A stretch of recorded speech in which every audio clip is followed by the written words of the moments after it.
Lord Belmonent desperately begs Takeru to save his wife. Takeru explains he cannot use his mass mana technique on Lady Melceria. He focuses instead on her immediate pain, light sensitivity. Using a gentle, controlled heal spell, Takeru treats her damaged eyes. She opens them, finding her vision perfectly restored, pain-free. Encouraged, Takeru cleanses the room with clean magic and opens the windows, flooding the space with light. Lady Melceria weeps tears of joy. The light no longer hurts her, and she embraces her husband. Takeru places an orange magistone safeguard near her room in case she is attacked. While Clay celebrates, Takeru remains focused. The poisoning persists. Takeru and Lord Belmonent move to the library to discuss the Ivor toxin. They quickly deduce someone must be poisoning Lady Melceria. When Takeru asks for an antidote, the Lord reveals the poison and its cure were lost to time. Ingredients for both have been forgotten for centuries. Desperate, Belmonent shows Takeru his family book collection. Many are in an ancient language. Thanks to a decipher skill Takeru learned from an adventurer's diary, and his adapted search skill, Busca, Takeru finds the relevant journal. The journal, belonging to Pola Pola, describes finding the sparkly gold Ivor flower by a horse-shaped rock near a huge lake. Clayston identifies the location, Asheth village in the Vanon region. Despite the 5-day journey, Takeru declares, they must leave immediately. As they prepare to leave, the treacherous butler, Bernard, sends a pigeon out a window. Lady Tiaris rushes up to Takeru, filled with remorse, and apologizes for her earlier rudeness. Takeru accepts her apology, giving her vital advice. If anyone tries to manipulate her, she must use Hurenso, report, contact, consult, immediately with her father. Once away from the castle, Takeru uses quick and reduction to dramatically increase their speed, leaving Clay astonished. They arrive at Asheth village, finding it a barren wasteland. Takeru scans Lake Galeus and discovers it was deliberately contaminated with Paleocin toxin. The lake is polluted. They encounter starving, weakened villagers. The villagers reveal that 10 months ago, the lake and wells were poisoned. A merchant, Ngash, arrived, offering water in exchange for the village's sacred shiny flowers, the Ivor flower, known to them as the divine flower. To keep themselves alive, they made a deal with Ngachi to trade clean water for 1 Ivor flower per month. Ngache's water wasn't enough, leading to crop failure and famine. Takeru furiously exposes Ngache, a villain who intentionally contaminated the lake to exploit their resource. Vowing revenge on Ngachi, Takeru commands B to use spirit arts. B lets out a mighty roar, summoning a downpour to revive the land. Once the rain stops and the sun shines, Takeru uses his Teldrassail staff to cast clean on the villagers and repair on the village structures. He then uses his cooking skills to feed everyone nourishing soup. As repayment, Takeru only asks to be shown the Ivor flower so he can manufacture an antidote. The chief agrees. The village children, now lively, swarm Takeru, offering to take him to their secret base, a barn where they store the sweet nectar from the salty lidas fruit, whose juice is identical to soy sauce. Back at the mansion, Takeru's Magistone alarm rings. Lady Tiaris rushes to investigate and finds Bernard at the door. He tries to discredit Takeru, but Tiaris immediately reports the incident to Lord Belmonent, using Ho-Renso. In the study, Lord Belmonent asks Bernard to drink the water prepared for Lady Melceria's treatment. Bernard refuses, and when the Lord splashes it, Bernard recoils, screaming, "It's poison!" Lord Belmonent drinks it himself, proving the water is harmless, and exposing the butler Bernard as Melceria's poisoner. Bernard is arrested. Lord Belmonent immediately receives a ciphered letter, and a look of shock crosses his face. The encoded letter is discovered in Bernard's room. Meanwhile, in Asheth, Ngash visits to forcibly take all the Ivor with his hired thugs. A guard reveals the chief is with the adventurers, and they know the flower is poison. Ngash announces a change of plans. They will finish the village now. Takeru and his party, escorted by the chief, arrive at the field with the horse statue and the Ivor flowers. Takeru exclaims, "We have found the divine flowers." Deep inside a dark cave, the village elder led Takeru and Clay to a beautiful underground lake. Here, beside a horse statue, grew the golden Ibur flowers. Takeru sat down and used his scan spell on the flower. The scan revealed that the Ibur garden is guarded by a legendary beast. The chief explained that this was Hofalnir, their village guardian, who long ago saved them from a lake demon. As the chief mentioned the myth that the Ibur flowers grew from Hofal's tears, Takeru wondered if it was right to take such precious herbs. The elder insisted, seeing Takeru as the village's savior, and gave his approval. After thanking him, Takeru cut a flower with his scissors, excited to make the antidote and test the strange soy fruit he had found earlier. The calm was instantly broken when a villager rushed toward them in a panic, alerting them that an attack was underway. Takeru and Clay rushed back to Ashisu village. Upon arrival, they found the buildings burning and ruined. Takeru quickly commanded B to put out the flames while Clay evacuated the villagers. Once the fires were out, they were relieved to find no one was seriously hurt. A villager explained that this devastation followed the visit of the merchant, Ingash. When the village refused to give him more of the Ibur flowers, Ingash went rogue and set the entire village on fire.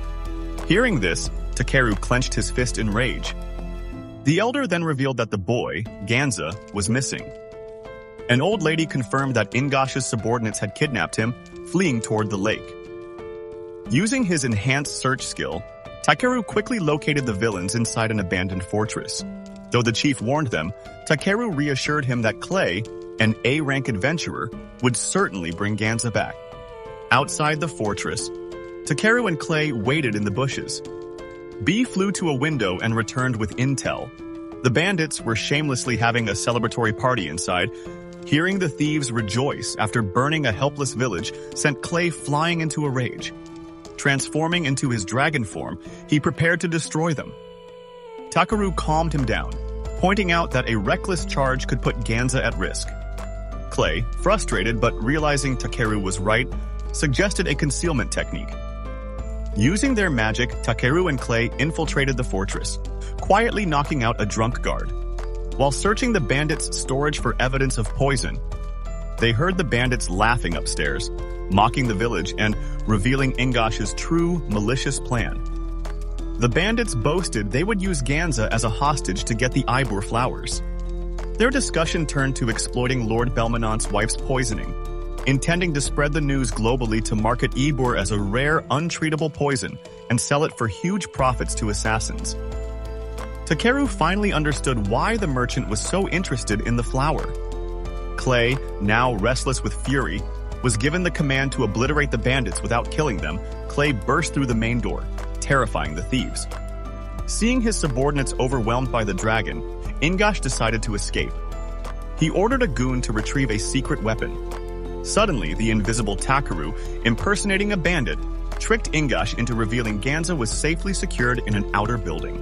Outside, Takeru located Ganza in a guarded room. B quickly dispatched the guard with a swift headbutt.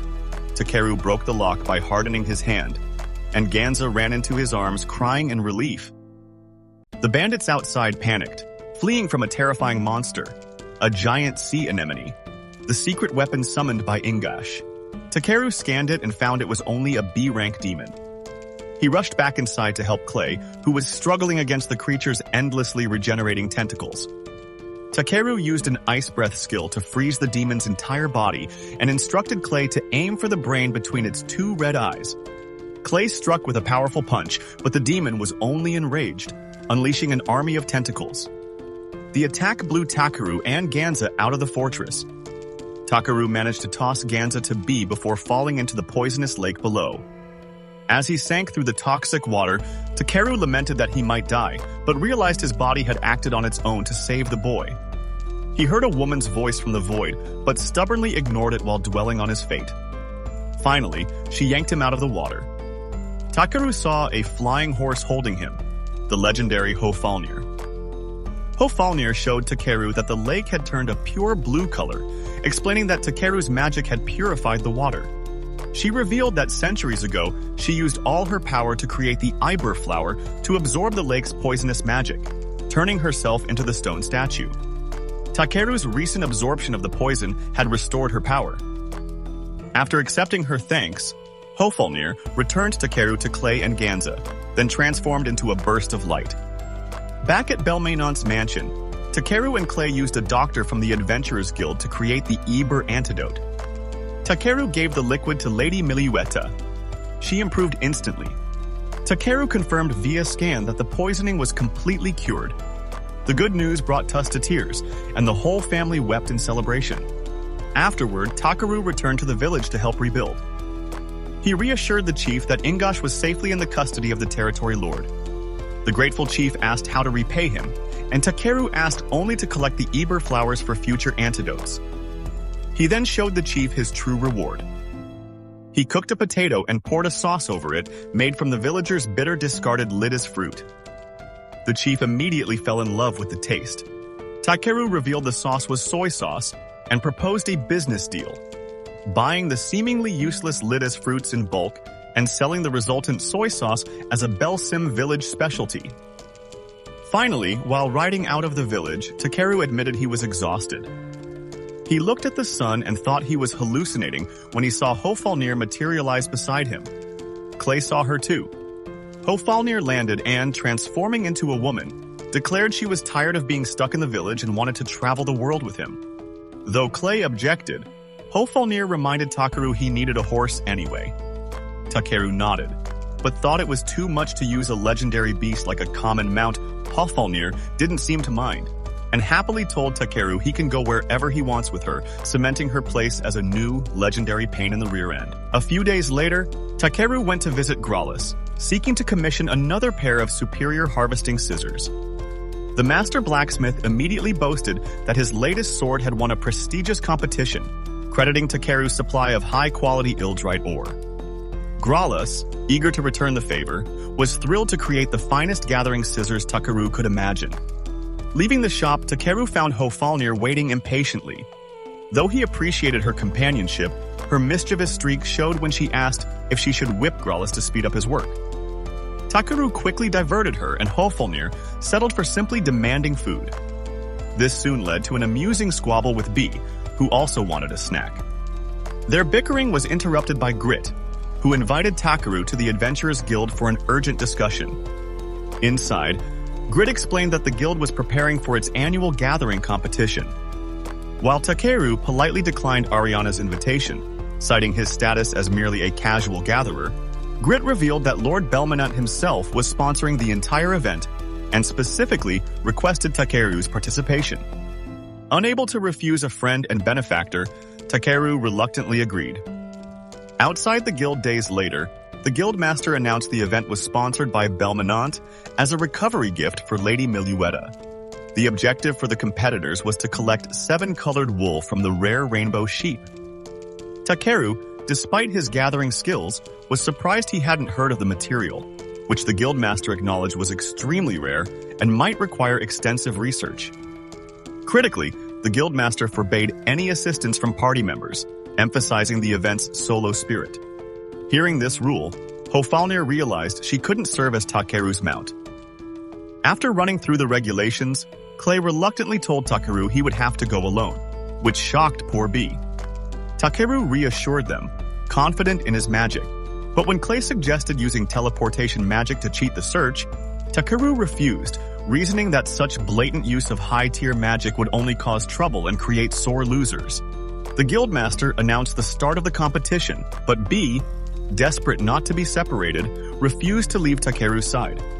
Hofalnir calmly pulled the baby dragon off and used her mana to lull him to sleep, instructing Takeru to compete without worry and leave the baby dragon in her care. Takeru sprinted straight to the library, where he quickly skimmed through books until he found information confirming that the rainbow sheep inhabited the remote Mount Takarana. He immediately headed to the location. Reaching the towering mountain, Takeru realized he had a demanding climb ahead to reach the sheep at the summit. Feeling anxious about embarking on a quest without B for the first time, Takeru ironically imagined B stress-eating and getting fat back at the guild, a thought which amused him. Meanwhile, back in the city, B sadly munched on a sandwich, still stressed. Hofalnir asked why he was worried, noting Takeru's strong protection barrier. but then boastfully claimed she would have been much more useful to him as a horse. This declaration angered B, who considered himself Takeru's primary mount. Hofalnir stood up, ready to prove her speed, but Clay swiftly intervened, reminding her that everyone already acknowledged she was the fastest, a compliment that placated her. Clay then complimented B's agility as well, which finally settled the tense argument. Although relieved that the two powerful beasts had calmed down, Clay was worried about having to handle them for long without Takeru's help. Takeru, unaware of the drama, ate a hot bowl of gyoza that night before sleeping. The next morning, Takeru successfully reached the peak and found the rainbow sheep grazing peacefully. Knowing that the small animals are quick to run, he wondered how to capture them. Takeru decided to speak sheepish, magically attracting the entire flock. With their undivided attention, Takeru asked the sheep for their wool. A pink sheep, trusting and eager to be sheared, hopped right onto his lap. Takeru gently used a comb to collect the wool, quickly followed by the rest of the flock, who willingly offered their colorful bounty. After collecting the required amount, Takeru started heading back home.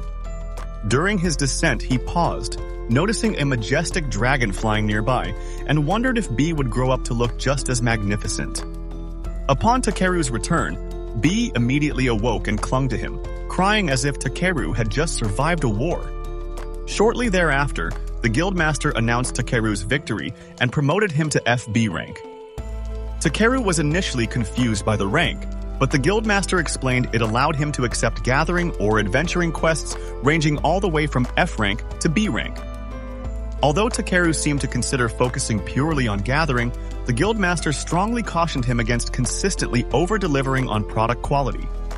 He warned that selling materials far superior to what clients paid for would severely crash the local market. Takeru was shaken by the advice, but the guildmaster clarified that he and the rest of the guild rooted for him and didn't want to see his high-quality work undervalued. Pondering their sincerity, Takeru considered accepting more official quests for the guild. Clay quickly told him to make up his mind, and Hofalnir added that he easily deserved the special rank. With both friends urging him, Takeru finally accepted the FB rank ring. As he took it, the guildmaster expressed his hope for Takeru's future contributions. Suddenly, a commotion started as Ariana burst in, announcing that a forest worm had appeared near the main road. Now formally recognized as an adventurer, Takeru immediately headed out with Clay to confront the monster. Upon arrival, the party waited, and soon the massive worm crawled into view, towering over them like a skyscraper. As they prepared to engage, a familiar voice called out to Takeru from atop the worm's head. Brolight, who was using the monster as a mount. After she greeted Takeru, Clay, and B, Brolight dismounted, but Takeru swiftly deployed his clean spell to eliminate her terrible stink. He asked why she was riding such a huge beast, and she explained that she brought it from her homeland specifically as a gift for Takeru to use as a mount. Takeru, seeing the filthy monster, used his clean spell on it too, which terrified the worm, causing it to instantly burrow away.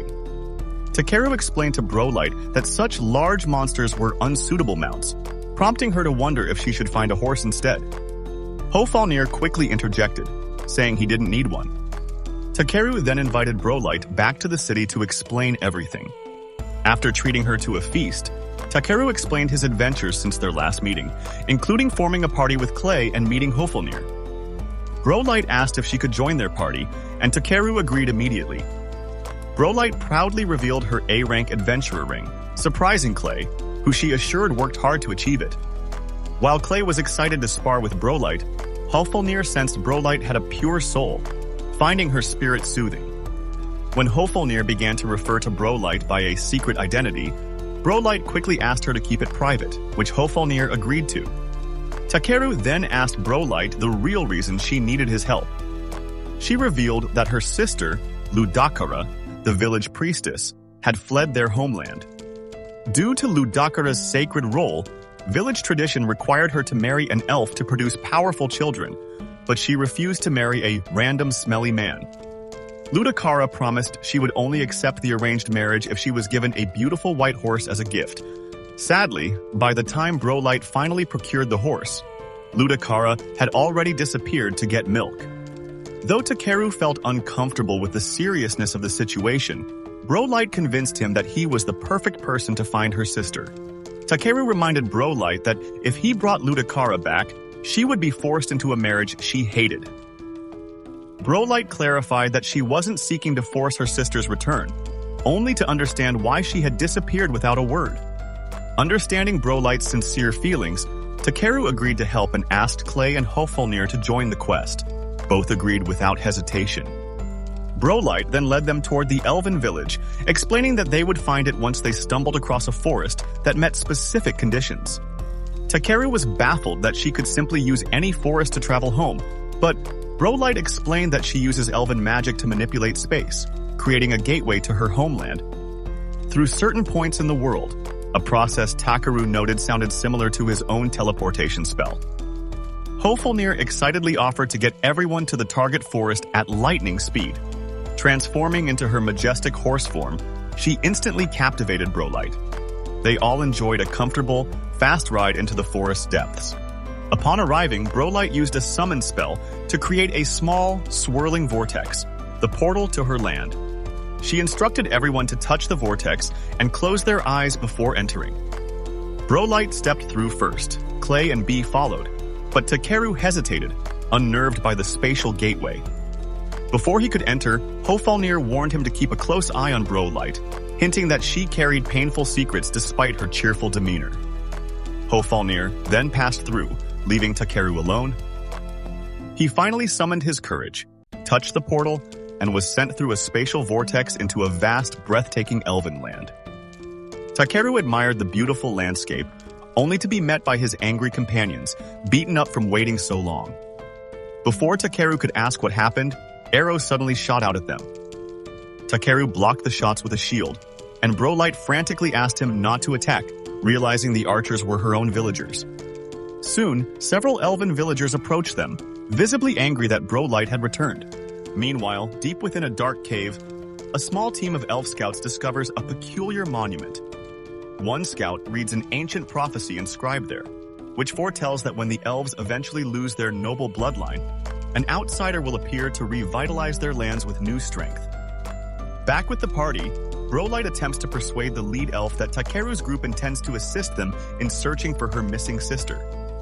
However, the elf criticizes her for violating their laws by bringing what he refers to as disgusting foreigners into their sacred territory. Enraged by the insult, Hofalnir steps forward to challenge the elf, revealing her true identity as a legendary beast. She screams at them for disrespecting her pride, and as the sky darkens with her fury, Hofalnir transforms into her horse form, striking the elves with a powerful burst of thunder. Her lightning causes a visible shock, and the elves immediately apologize for showing disrespect to a godlike entity. While Hofalnir remains infuriated, Takeru realizes they cannot understand her in her horse form because her magical power is overwhelming the communication. The elves then address Hofalnir, asking the reason for her visit, prompting Takeru to step in and explain. Since they maintain a cautious distrust of humans, the elves remain guarded. To alleviate their concerns, Takeru shows them his Adventurer's Guild ring and confirms that Brolight is an official member of their party. Satisfied, the elves finally agree to trust them and turn to lead them toward their village. As they proceed into the elven domain, Hofalnir senses an unwelcome presence emanating from the forest. After some travel, they arrive at a large lake centered around an enormous tree. As everyone observes the sight, Lil instructs them to purify themselves before entering the great tree. However, Clay and Takeru detect that the surrounding air is severely contaminated by mana. Because the toxic air is causing palpable discomfort, Takeru casts a full-power clean spell, successfully eradicating all the poisonous mana. Even Takeru is surprised by the potency of his spell, while the elves are left bewildered by what just transpired. Following this, Brolight leads the group upward into the great tree. She explains that the tree is named Gowan and serves as the emblem of the elven homeland. Brolight then discloses that only High Elves are permitted to guide others to the tree's summit, confusing the group until she reveals that she is, in fact, a High Elf. Feeling guilt over not having disclosed her royal heritage earlier, Brolight's hesitation makes Takeru wonder why her status is such a problem. She explains that High Elves are forbidden from traveling outside their territory, meaning her entire adventure was a transgression of their laws. Clay adds that High Elves are fundamentally expected to safeguard the purity of their elven bloodline. Takeru asks if Brolight's past travels resulted in the death of any relatives, but she assures him no one was harmed. He concludes that if no one suffered, things should be acceptable. He reminds her that she ventured out for love and assures her that minor bending of the rules was understandable. This eases Brolight, who, reflecting on her family, agrees that Takeru may be reasonable. He suggests that ancient rules might be outdated for the present, a point Clay supports. Hofalnir, meanwhile, pointedly states that High Elves are a secluded, self-absorbed group who deliberately ignore the rest of the world. Seeing Brolight distressed, Bee rushes over to comfort her, and Brolight begins to weep, touched by their support. Witnessing her breakdown, Takeru realizes the immense burden she carried by admitting she had essentially committed a crime in the eyes of her people. Brolight then guides everyone deeper into the tree where they pass through a door leading to the High Elven Palace. Inside, a woman named Amber greets them. Brolight requests an audience with her brother, and Amber escorts them to a private room. Takeru and the others are offered fresh elf tea while they await Brolight's brother to arrive. Moments later, Brolight's older brother enters. She rushes forward for a hug, but he skillfully avoids her embrace. Takeru is shocked to realize this small elf is Brolight's elder sibling. Brolight introduces him as Arjun Seal, but Takeru struggles with the full pronunciation. Seeing his difficulty, Arjun invites him to use any name he prefers, and Takeru settles on the nickname R. Arjun accepts with a smile. He then walks over to Hofalnir to offer his formal respect, stating that her visit honors all elven lands. After acknowledging Hofalnir, Arjun shakes Takeru's hand, whose frail appearance surprises Takeru. Noticing Takeru's reaction, Arjun asks if Takeru is perhaps uncomfortable seeing someone of such short stature. Takeru awkwardly denies minding, and Arjun admits that despite the High Elves' grand posturing, they are all afflicted by a curse that results in their small height. Brolight finds his constant focus on the matter upsetting, and tells him to stop dwelling on it. However, Arjun cuts her off, insisting that their bloodline is doomed, regardless of her feelings. The mention of the curse alarms Takeru while Brolight bursts into tears, asserting that she is doing everything possible to lift the affliction from their lineage. Arjun calms her down and apologizes to Takeru's group for his younger brother's sudden emotional display. Takeru accepts the apology, but is abruptly struck by the fact that Arjun referred to Brolight as his brother. Stunned, Takeru questions the meaning, and Brolight proudly clarifies that while she is outwardly female, she also possesses male attributes. The rest of the group remains perfectly composed about this revelation, leaving Takeru perplexed by their lack of reaction. Clay explains that having dual genders is not unheard of among lizard men, so the news does not shock him. Arjun sighs, adding that Brolight inherited this trait as part of the elves' curse. Considering the curse, Takeru asks Arjun why the mana surrounding the great tree feels so extraordinarily dense. Arjun is surprised Takeru can detect it and explains that the mana has been intensifying for approximately 6 months. Takeru then asks if he might be able to offer assistance, leading Arjun to escort the group outside to an open space. There, Takeru begins to form a magic stone using his own mana, catching Arjun entirely by surprise. The elf guards behind them warn Arjun to distance himself. Despite the warnings, Arjun remains beside Takeru, who finishes forming the stone. Takeru asks him to place his hand on it and say, "Start." Arjun agrees, but the guards rush forward to pull him away. Nonetheless, he successfully activates the massive stone, which ascends into the air, radiating a brilliant green light. As the luminous green stone spins, releasing purified mana, it cleanses the environment, eliminating all lingering toxic mana. Soon after, everyone finds their breathing much easier, and Takeru is pleased with the outcome. Brolight then glances at Arjun, who suddenly recalls the elven prophecy about an outsider restoring their land. Seeing Takeru's confusion, Arjun takes him to the elven shrine.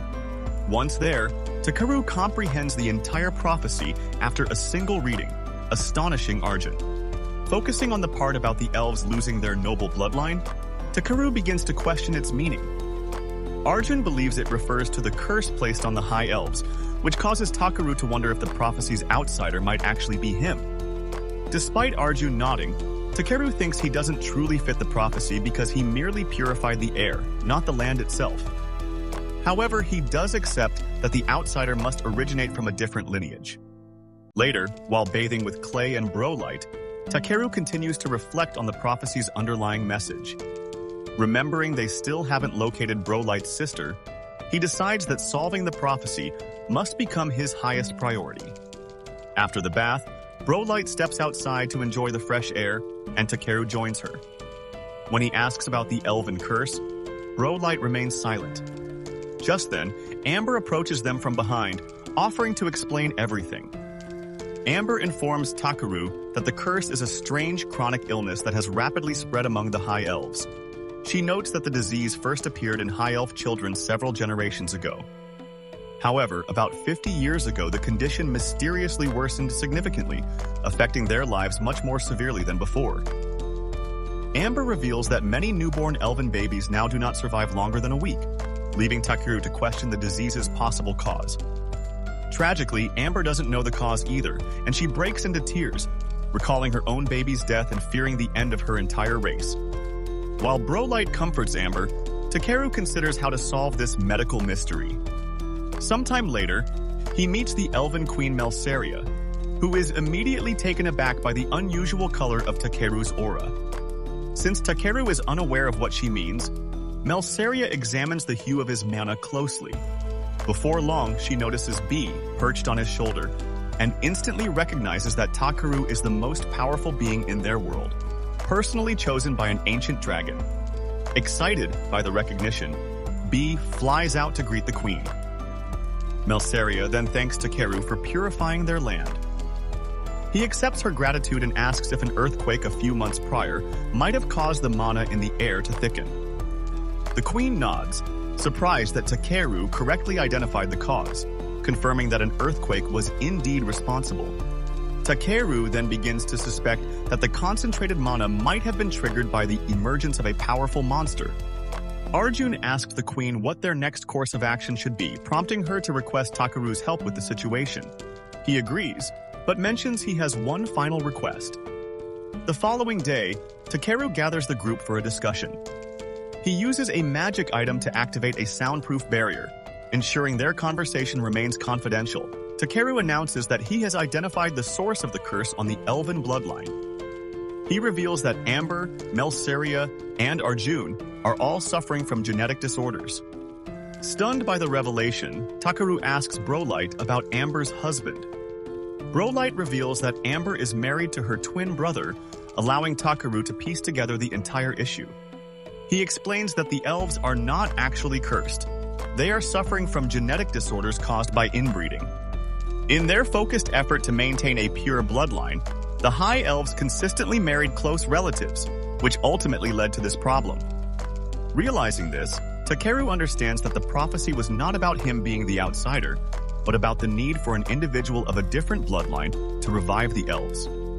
He concludes that the elves can easily restore their health by marrying outsiders and introducing new blood to eliminate these genetic defects.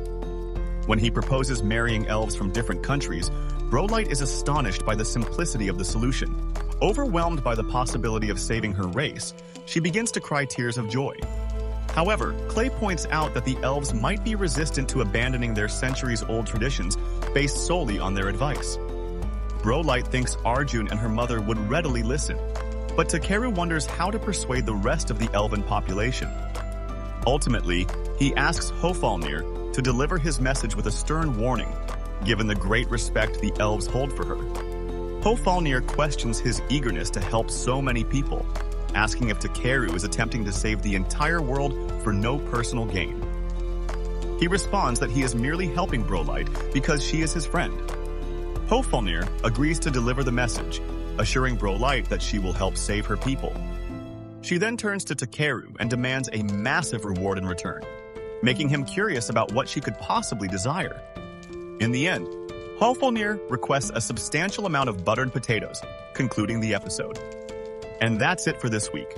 Please like and subscribe for more recaps, and as always, thank you for your support.